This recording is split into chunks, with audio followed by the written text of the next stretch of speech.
Hello drama addict, hope so you are doing well. आज हम देखेंगे put your head on my shoulder का 23 episode. तो आशा करती हूँ कि आपने 22 एपिसोड तक एंजॉय किया होगा।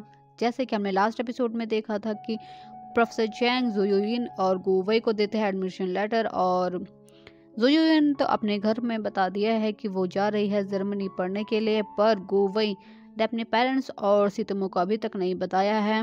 जब वो बाहर आते हैं तो तभी उन्हें मिल जाती है सितोमो।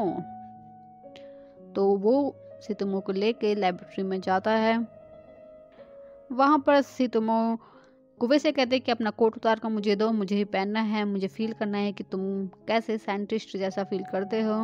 उसके बाद गुवे उसे चेयर पर बैठाता है और बताता है कि उसके जर्मनी जाने का प्लान है फ्यूचर स्टडी के लिए। जैसे वो ये सुनती है वो काफ़ी दुखी हो जाती है। तो उससे तो वो कहते हैं कि तुम मुझे ये अब बता रहे हो। वो कहता है कि नहीं, मुझे फिक्स नहीं था कि मैं जाऊंगा, क्योंकि ज़ूले काफ़ी मेहनत कर रहा था और मुझे विश्वास था कि वो अच्छा करेगा एग्ज़ाम में, क्योंकि मैं प्यार करने में बिजी था। तो उससे तुम और गुस्सा हो जाती है। वो कहते हैं कि क्या मैं तुम्हारी स्टडी डिस्टर्ब करती हूँ। उसके बाद से तुम वहाँ से बाहर चली जाती हैं। अब शाम को सभी फ्रेंड एंजॉय करने के लिए बाहर मिलते हैं। सभी अपने अपने पार्टनर के साथ बैठते हैं, पर सितुमो जाकर फ्यूपई के बगल में बैठ जाती है। उसके बाद उसकी दोस्त वहां से उसे उठाती है और गोवे के पास जाके बैठने को कहती है। सितुमो अभी भी गोवे से काफी गुस्सा है। सब एंजॉय करते हैं और काफी अल्कोहल लेते हैं। जब सब घर जा रहे होते हैं तो फ्यूपई वांगशिन को गुस्सा देखकर उसे इस तरह मनाने की कोशिश करता है। ये देखकर गोवे के माइंड में भी यही ख्याल आता है कि मुझे भी यही करना चाहिए। वो भी नशे में होने का ड्रामा करता है और चाहता है कि सितुमो उसे घर लेकर जाए। सितुमो उसे घर लेकर जाती है। तब तक सितुमो को पता चल जाता है कि वो एक्टिंग कर रहा है। अब दोनों के दोनों उस बारे में डिस्कस करते हैं। गोवे कहता है कि मैं बचपन से अपने डिसीजन खुद लेता हूँ और मुझे हमेशा से इसकी आदत थी, पर अब मैं अपना स्टाइल तुम्हारे लिए चेंज करूँगा। इस बार मैंने जाने से पहले तुमसे पूछा है, वरना मैं ऐसा कभी नहीं करता। सितुमो उससे पूछती है कि अगर तुम नहीं जाओगे क्या तुम्हें बुरा लगेगा, क्या तुम रिग्रेट करोगे इस बात को। वो हाँ कहता है। सितुमो समझ जाती है कि उसके लिए ये कितना इम्पोर्टेंट है, तो वो उसके गले लगकर कहने लगते हैं कि मैं तुम्हें मिस करूंगी। अब आ गया है टेस्ट की बारी। गुवई को जाने से पहले ब्लड टेस्ट करवाना था और उसे सुई सी लगती है काफी डर। वो गॉगल्स पहन लेता है।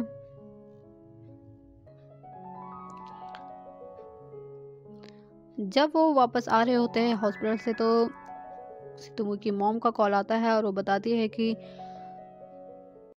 सितुमो को जब किसी से अलग होना होता है तो काफी अलग हो जाती है, काफी अलग बिहेव करने लगती है, वियर्ड सा। वो अनोइंग रहेगी कुछ दिनों तक और ऐसा बिहेव करेगी कि उसके आसपास कोई नहीं है। वो तुम्हें रोकने के लिए पूरी कोशिश करेगी।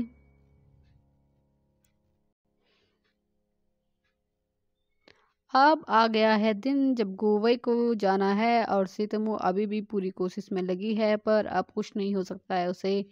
उसने अपना डिसीजन ले लिया है। सितुमो एयरपोर्ट पर भी रोती है।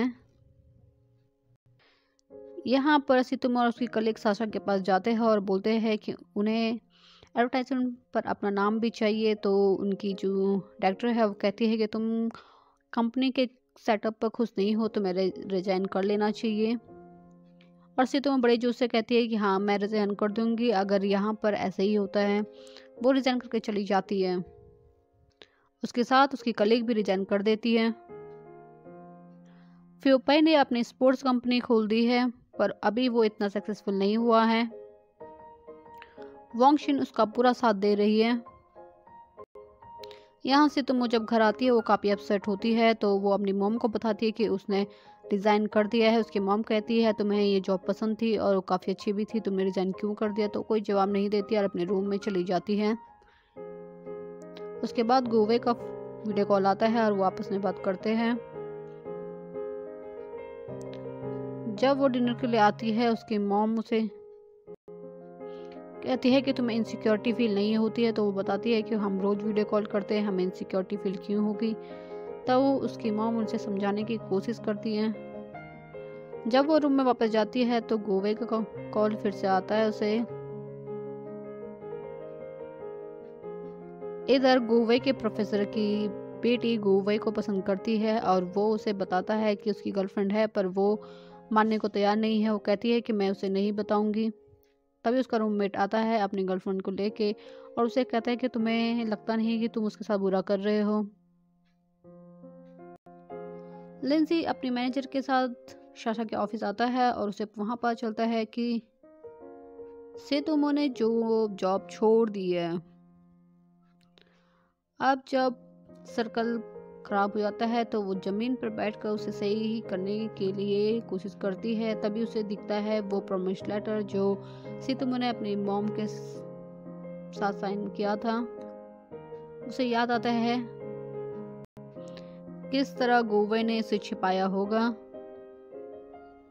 अब सेतोमो समझ जाती है कि उसे क्या करना चाहिए। वो अपने सारा सामान निकालती है और पैक करने लगती है। उसकी मॉम कहती है तुम क्या कर रही हो? वो कहती है कि मैं गुवे के पास जा रही हूँ। उसकी मॉम ये सुन के खुश होती है, वो भी सामान पैक करने लगती है। वो होम टाउन जा रही है अपने।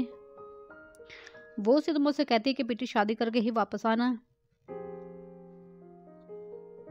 यहाँ जर्मनी में गुवे जब अपनी क्लास से घर वापस आता है तो उसकी मॉम का कॉल आता है। वो जब बात करते करते अपने रूम में जाता है, वो देखता है वहाँ कोई सोया हुआ है। वो अपने फ्लैटमेट को उठाता है और कहता है कि मेरे रूम में कौन है? वो कहता है कि कोई लड़की आई हुई है। तो वो समझ नहीं पाता कौन हो सकता है। फिर जब वो जाता है और देखता है कि वो सेतोमो है, उसके चेहरे पे मुस्कान आ जाती है। वो पिछले बार की ही तरह उसके साथ में जाकर सो जाता है और उसे देखता रहता है। अगली सुबह वो उठता है, उसकी मॉम की कॉल दोबारा आती है और वो कहता है कि सेतोमो यहाँ आई है। तो उसकी मॉम कहता है कि उसे शादी कर लेना। वो सेतोमो की मॉम का लेटर भी पढ़ता है जिसमें लिखा था बेटी शादी करके आना। अब वो सेतोमो के पास वापस लौटता है और उसे कहता है कि मैंने तुमसे शादी करने आने ही वाला था। उसके बाद वो सेतोमो के लिए ब्रेकफास्ट लाता है और वहां पर रख देता है। सेतोमो जब उठती है वो ब्रेकफास्ट देखती है और आज का जो एपिसोड है वो यहीं पर ख़त्म होता है। मिलते हैं अपने नेक्स्ट एपिसोड में। Till then please like, comment, share and subscribe to drama addict. Thanks you so much.